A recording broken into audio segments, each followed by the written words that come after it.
And I think that explains why I'll most of the time count the number of letters and words and punctuation marks in the subtitle of whatever it is I'm watching. So OCD, yeah, we don't say that out loud. I remember those days in secondary school when they would ask us to draw the human reproductive system and organs and stuff, and I don't think I've had to fight discomfort as much as I did in those classes. Oh wait, no, I have had to fight worse discomforts than that. A story can stand anywhere, from a thought, a question, an emotion, or observation. And so every being has a story to tell. What you're about to watch is an attempt to help you figure out what your story is in today's chapter, and probably tell it too. This is the Chronicles of Kiowa. But guess what? It's yours too.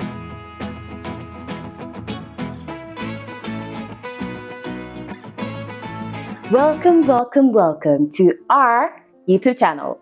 To everyone who has subscribed to the channel, thank you so much. You are my heroes. And to those who are yet to subscribe to the channel, thank you still. You're like my sub heroes. But do try to subscribe so I can be nicer to praise. Because I get cranky when you don't subscribe. But yeah, welcome to all new and returning viewers. I love y'all.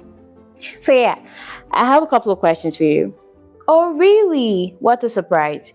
You know what? I think the first question for today should be, why do you like asking questions? You say that like it's a problem. Sometimes it is praise. Your parents are always complaining. Not always, just a lot of the time. But I'm sure they love having a child who's always asking questions. Yeah, sure. So why do you love asking questions? Um, I think it's for the same reason every question asking loving person does as well. I'm a very curious person, right? Obsessed with information. I just want to know.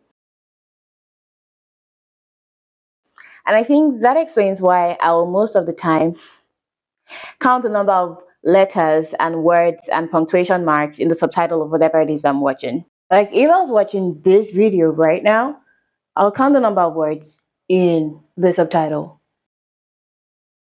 I'm not crazy, guys. Oh, so OCD. Yeah, we don't say that out loud. Do you consider yourself a polite person? Yes. Yes, as a matter of fact, I do consider myself a polite person most of the time, if I'm being honest. But yeah, yes.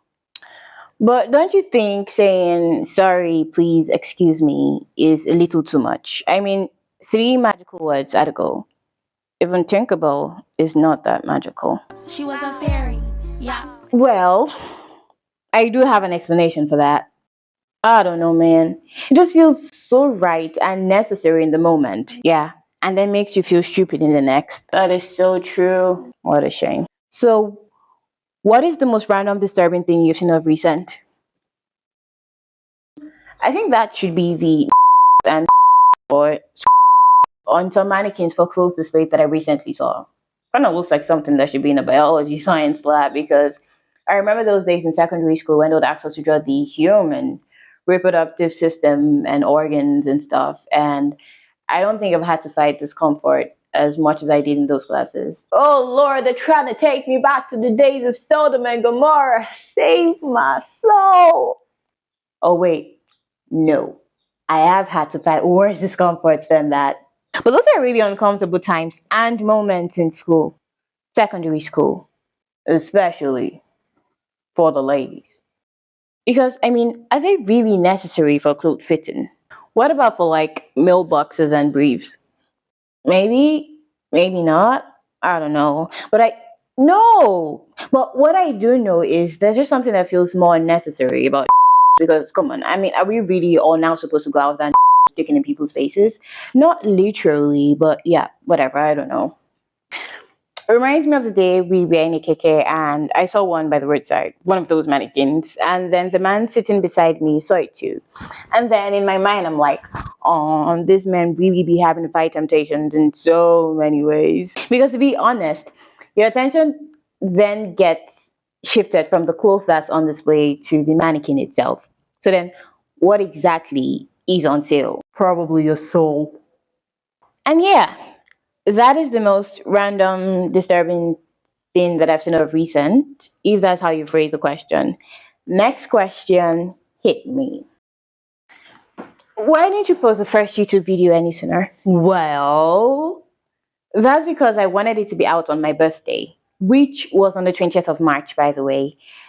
And since I wasn't able to get it done by then, I sort of lost vibe and momentum. So even though I postponed it till the 20th of April, so in the back of my head, 20th of May sounded better since my birth month also begins with an M. Yeah, crazy stuff. But May ended and I still hadn't gotten it done. So I finally realized and figured that there'll always be the 20th of every month. And if I should keep up with that, like that, I'll probably never get it done till the 20th after I die and go to where the elderly people go. So yeah, basically never get it done. Sometimes the deadlines and target dates that we give ourselves might just actually be out to see the end of us and make you the target instead. No, don't say I did not tell you. So now, how do you feel now that you finally have the video out there? Sorry, here. I feel good. I feel good. I feel relieved. You?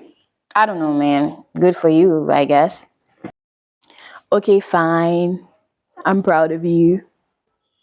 Thank you. I'm proud of us. So, what is your biggest motivation at the moment? My biggest motivation at the moment is the fact that I am getting older every day and there's still so much to be done.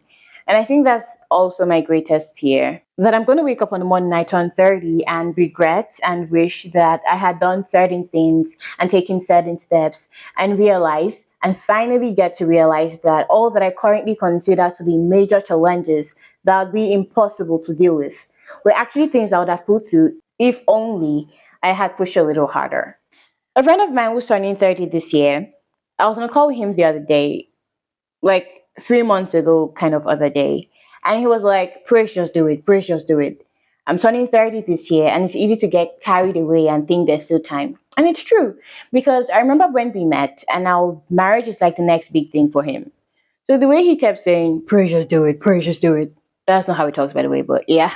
The way he just kept saying that was like 30-year-old me from the future sent him to prompt me or something, you know? No, I do not know. What? Because who knows? You might have gotten rid of me by then. What? You think I'll do that? Girl, you see, you and me, we are together for life. Yeah, sure. I'll say you said so. Now, come on, let's have it. So, any words for me as we wrap this up? Right. So they say to succeed, you've got to be willing to fail. So I hope you've learned to feel better about failure and no longer cry like you used to whenever you failed those math questions. Yeah, guys, she used to cry whenever she failed math questions. Nah, of course not. I've grown. Yeah, of course you've grown so much, which perfectly explains why you now cry when they finish bread in the house instead. Kiola, that disappointment should literally be one of the worst feelings ever, especially when the bread was fresh. And you've already made plans for it. It's like when they fried the last plantain in the house too, and you come back and you ain't got no plantain no more. Where the plantain go, girl? You can't tell me you fried a whole bunch. Ah! These things should not be tampered with. They are not to be touched. Of course, Breeze. I'm sure bread counts in the grand scheme of things somewhere in the world. Yeah, probably in Paris, the land of amour and fresh bread. Really feels good to know there's a place for me in this world. Alright, Praise. I think it's time to close the Chronicles on chapter 2. Alright, see you soon. Yeah, bye.